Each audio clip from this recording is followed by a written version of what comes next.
દર્શક મિત્રો, 15મી ગુજરાત વિધાનસભાના ચોથા સત્રમાં આજના દિવસે હાથ ધરાયેલ મહત્વની કાર્યવાહીના સંકલિત અંશો લઈને અમે ઉપસ્થિત થયા છીએ લોકશાહીના ધબકારા કાર્યક્રમમાં. તો આવો નિહાળીએ લોકશાહીના ધબકારા.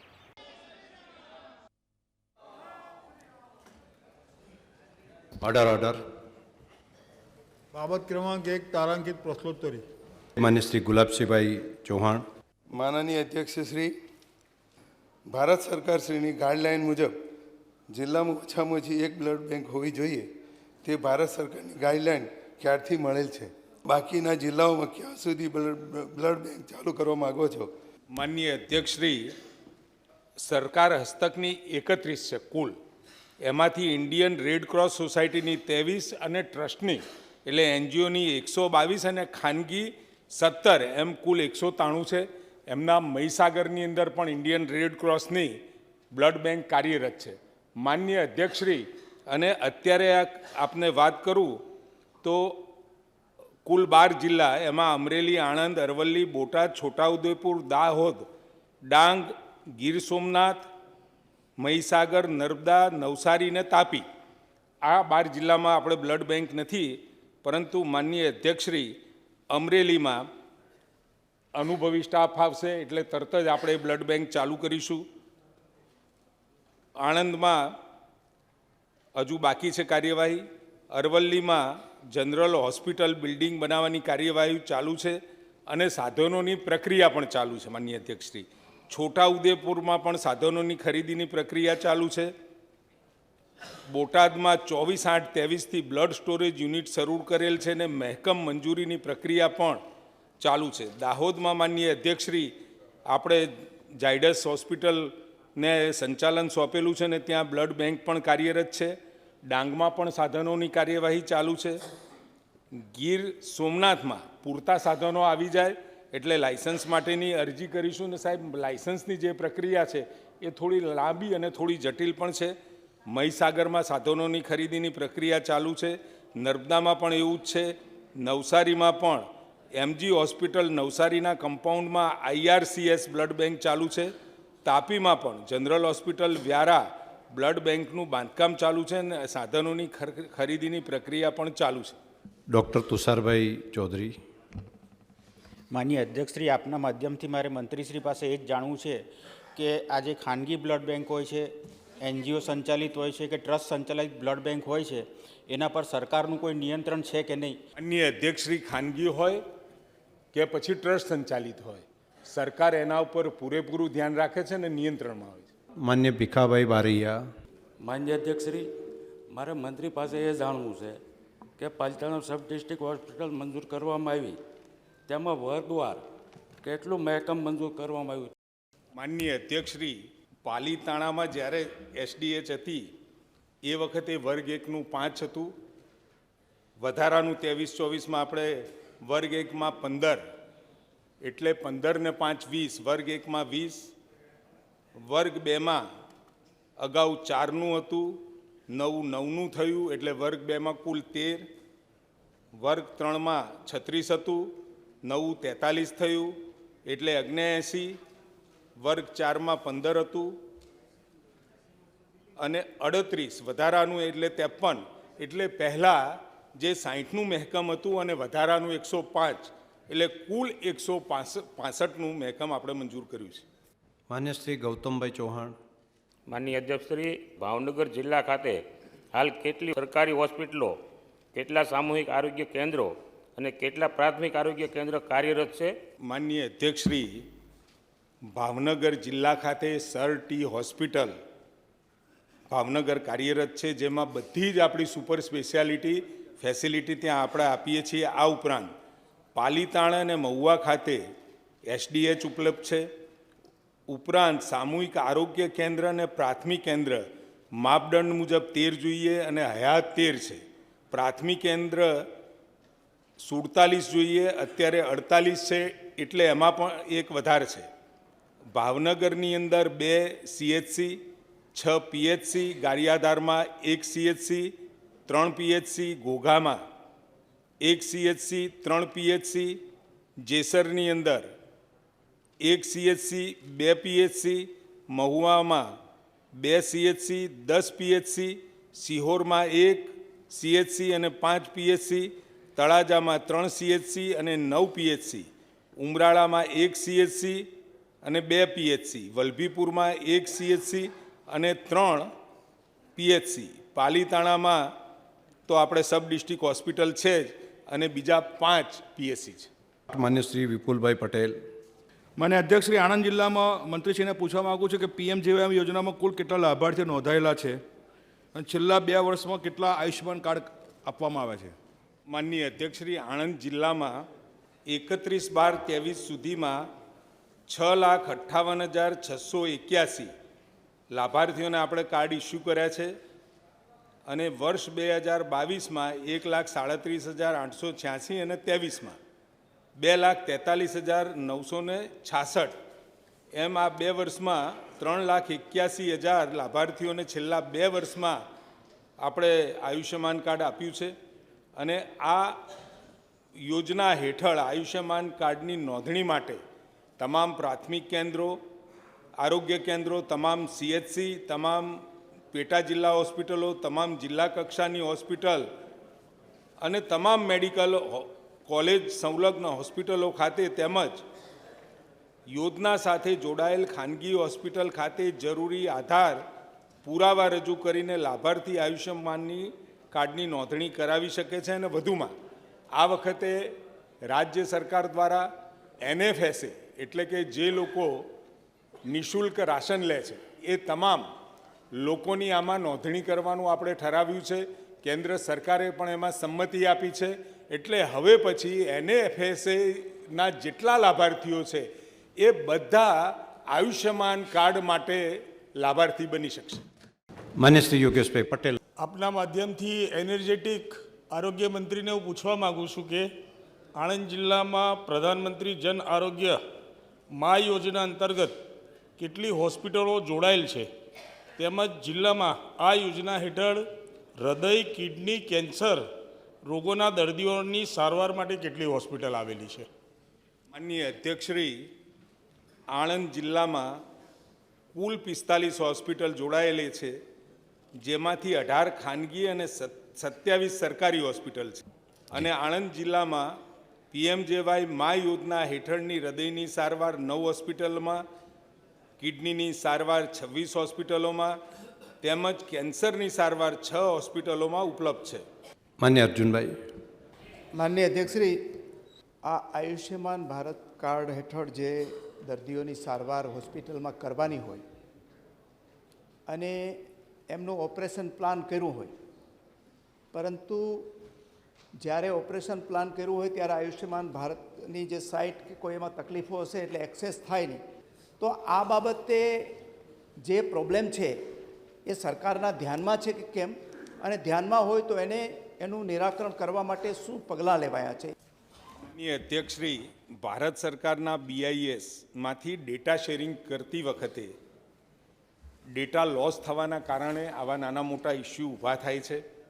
અનમેપ્ડ કાર્ડ, બ્લોક કાર્ડ, ક્લેમ રજૂ થયેલાનું જેનું ચૂકવણાની વાત કરી કે નાણાકીય વર્ષના અંતે 31મી માર્ચે બ્લોક થતા કાર્ડમાં ફેમિલીના મુખ્ય માણસનું કાર્ડ બંધ કરી અન્ય સભ્યોના કાર્ડ ચાલુ રહેતા તેના પર ક્લેમ બુક થયા હોય તેવા આવા મોટાભાગના પ્રશ્ન આવે છે. માનનીય અધ્યક્ષશ્રી, આપણે સતત એનું સંકલન કરી અને ઝડપથી આ પ્રશ્નોનો નિકાલ થાય.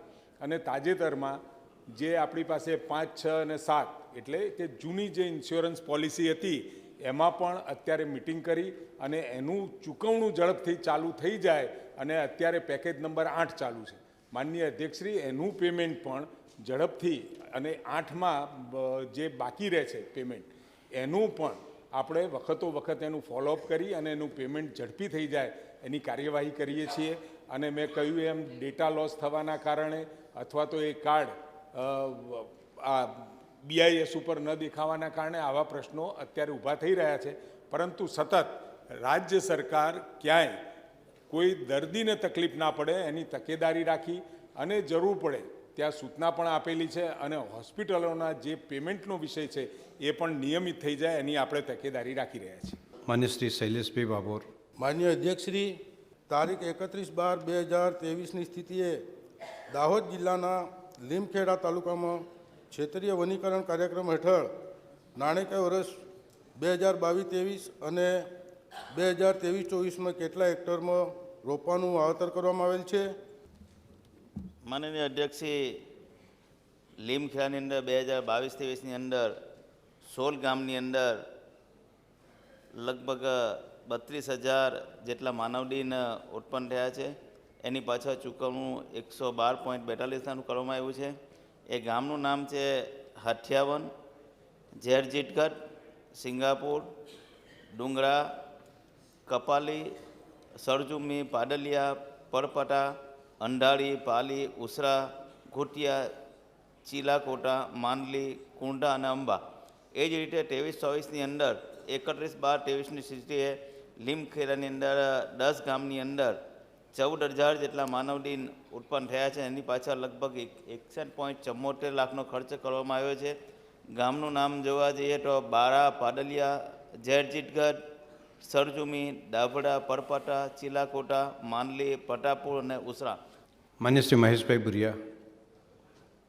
માન્ય અધ્યક્ષશ્રી, માન્ય મંત્રીશ્રીને પૂછવા માગું છું કે લીમખેડા તાલુકામાં છેલ્લા 5 વર્ષમાં કરવામાં આવેલ વાવેતરની વિગતો શું શું છે?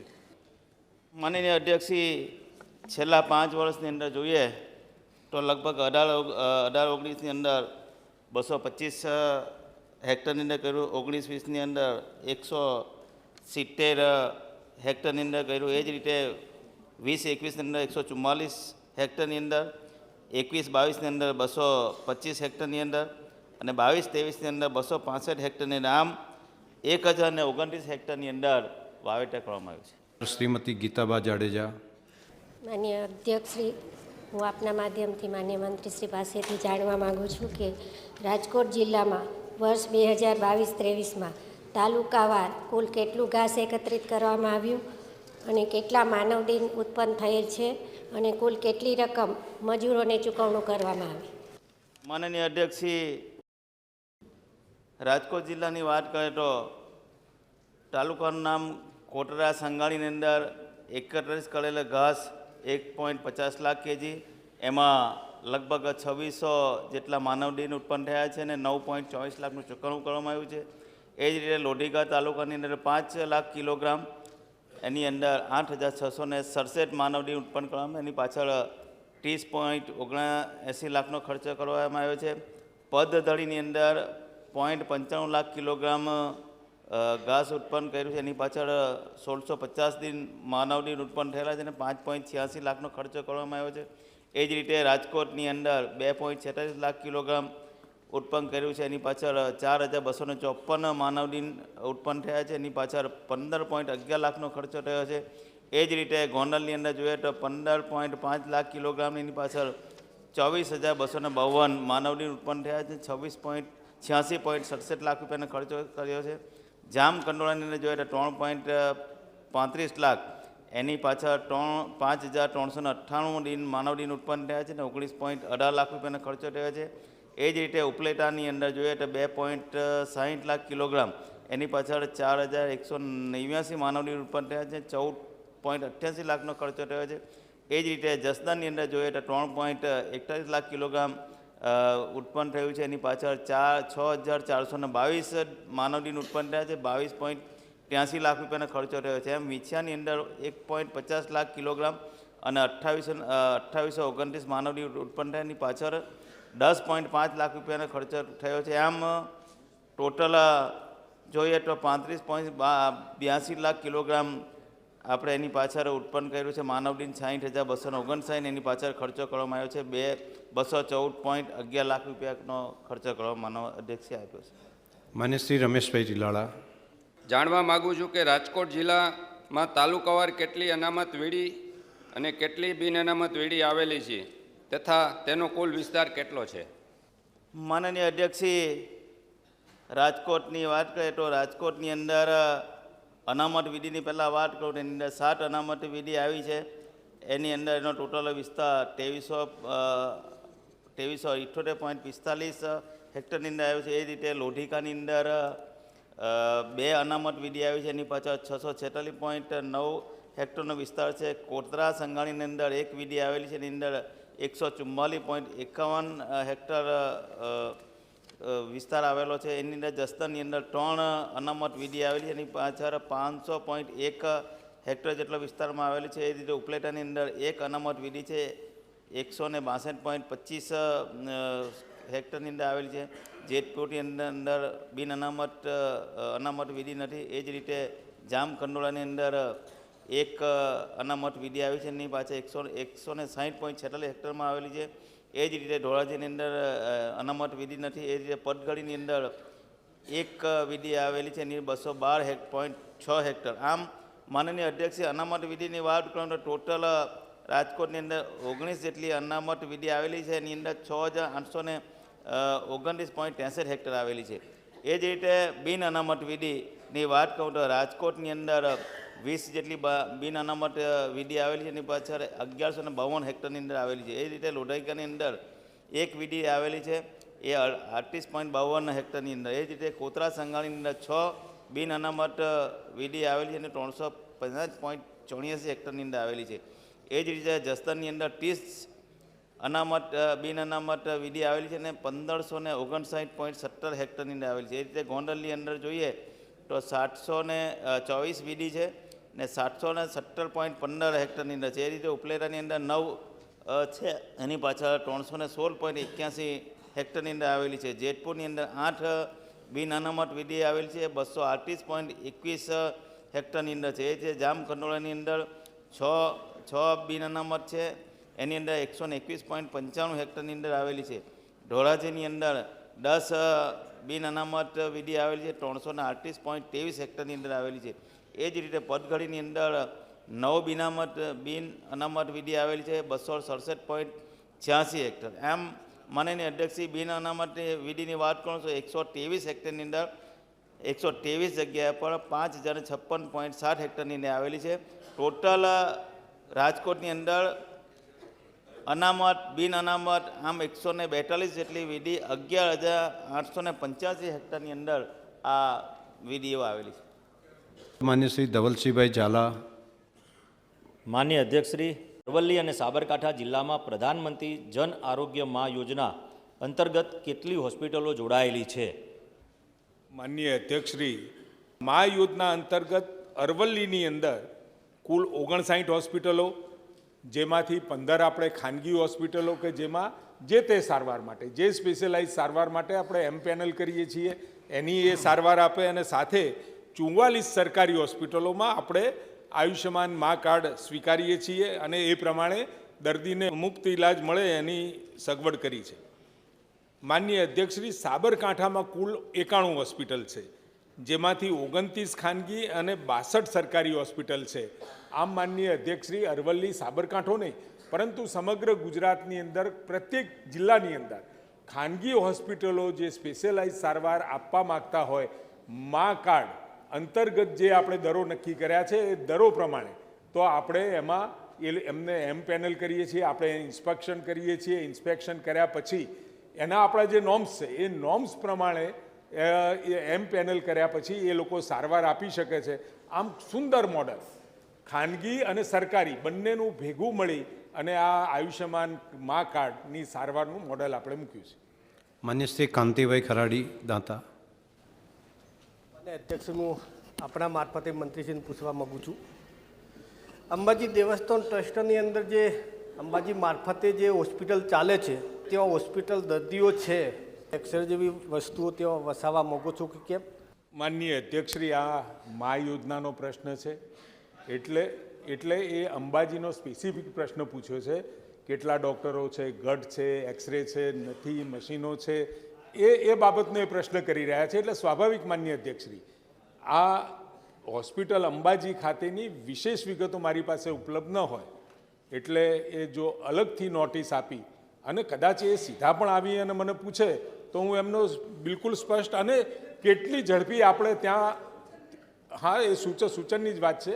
અને અંબાજી જેવા આદિવાસી વિસ્તારની અંદર માનનીય અધ્યક્ષશ્રી, રાજ્ય સરકારનું ફોકસ રહ્યું છે કે વધુમાં વધુ સારવાર ત્યાં મળે એના માટેની કોશિશ રાજ્ય સરકાર કરી રહી છે, આરોગ્ય વિભાગ કરી રહી છે.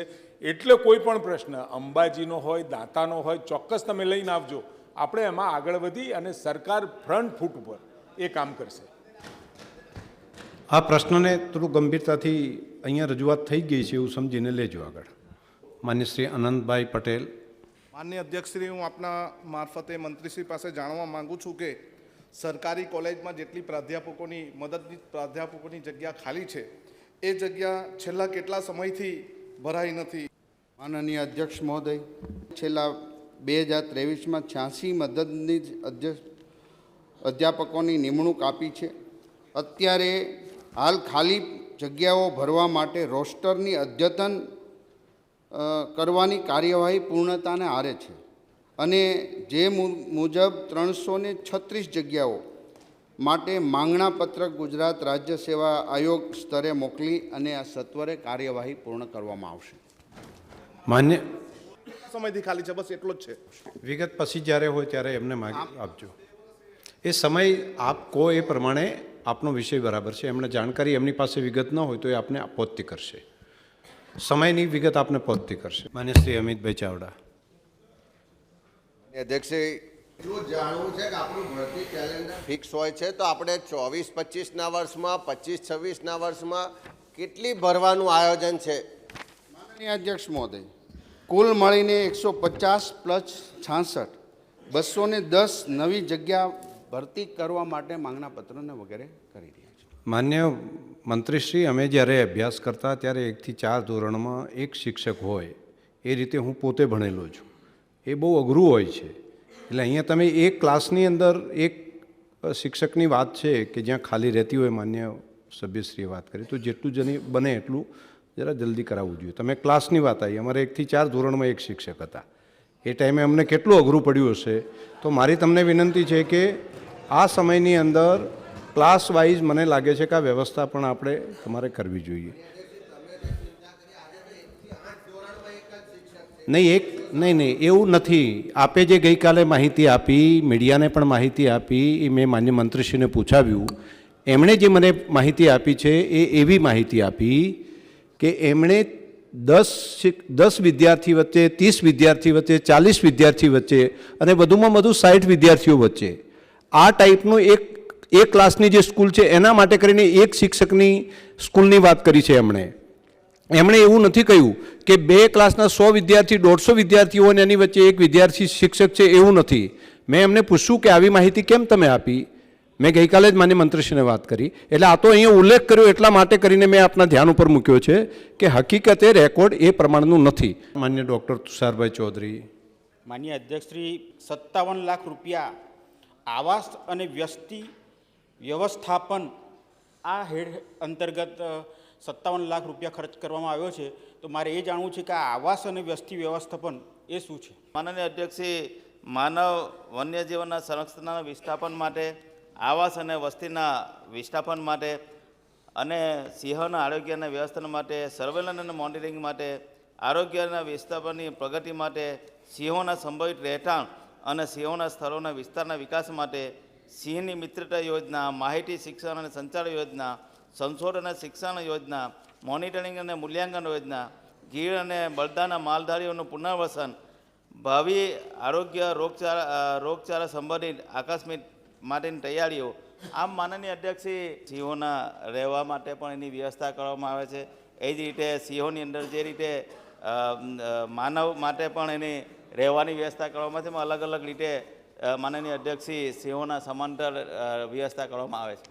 શું છે એટલું જ જાણવા માંગુ એટલે આવાસ યોજનાની વાત નથી. માલદીવનો પુનર્વસવાટ ને આ બધી વસ્તુઓ આવતી નથી. આ તમે 57 લાખ રૂપિયા વાપર્યા છે એનો હિસાબ માંગુ છું કે આવાસ અને વસ્તી વ્યવસ્થા શું છે? સિંહના આવાસ બનાવવાની વાત છે એમણે માન્ય સ્પેસિફિક મારે જવાબ માન્ય તુષારભાઈ એમણે વાત કરી આવાસ એટલે મકાન બનાવવાની વાત નથી.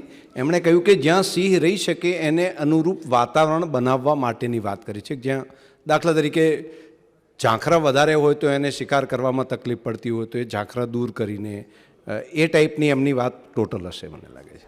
ચલો 18માં તમે પેટા પ્રશ્ન. સાહેબ, માન્ય મંત્રીશ્રી પાસે એટલું જાણવું છે કે સિંહ આરોગ્ય વ્યવસ્થાપન પાછળ માન્ય અધ્યક્ષશ્રી ઓછો ખર્ચો કરવાના કારણો શું એટલું માન્ય મંત્રીશ્રી જણાવે ખાલી. સિંહનો આંકડો તો વધી ગયો છે. આજે છેલ્લા વર્ષોમાં તમે જોશો ને તો જે હતા ખાસો વધ્યો છે તમારો.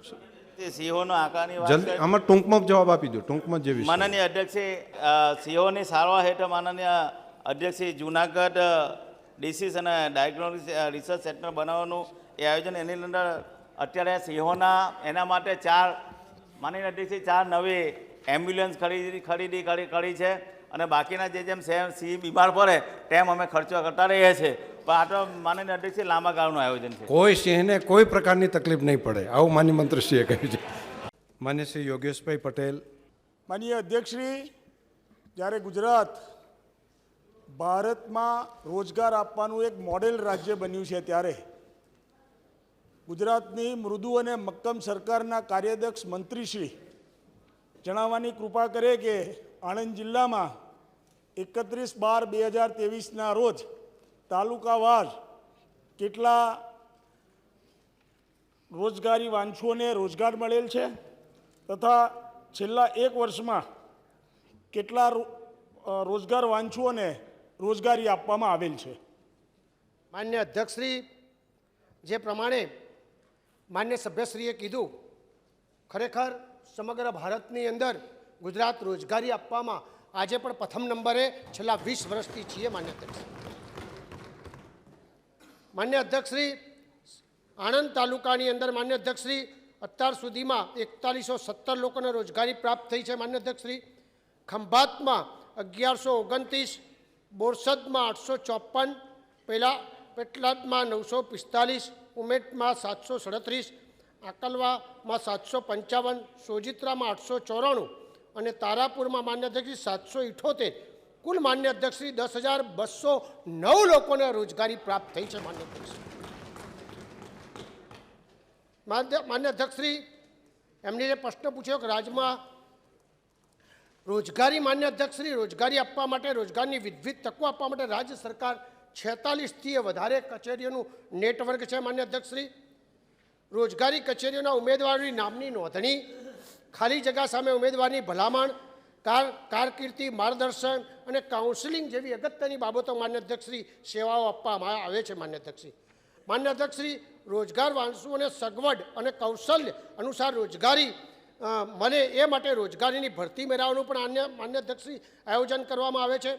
રોજગાર સેતુ કોલ સેન્ટર મારફતે પણ કોઈપણ ઉમેદવાર જિલ્લાના અભ્યાસલક્ષી, રોજગારલક્ષી અને સરકારી યોજનાની માહિતી ટેલિફોનિક માધ્યમથી પણ મેળવી શકાય છે. માન્ય અધ્યક્ષશ્રી, માન્ય અધ્યક્ષશ્રી, આપણે અહીંયા આગળ એક સરસ અનુબંધન પોર્ટલ મારફતે પણ રોજગારોને વિશેષ સેવાઓ યુવાનોને ઓનલાઈન માધ્યમથી પૂરી પાડી શકાય એ પ્રકારની માન્ય અધ્યક્ષશ્રી વ્યવસ્થા કરવામાં આવી છે. આ ઉપરાંત માન્ય અધ્યક્ષશ્રી વિવિધ શિક્ષિત સંસ્થાઓ ખાતે સેમિનાર, વેબિનાર માધ્યમ દ્વારા અથવા રૂબરૂ અભ્યાસલક્ષી રોજગારીની માહિતી અને માર્ગદર્શન માન્ય અધ્યક્ષશ્રી આપવામાં આવે છે. તો દર્શક મિત્રો, ફરી મળીશું આવતીકાલે. ત્યાં સુધી રજા આપશો. નમસ્કાર.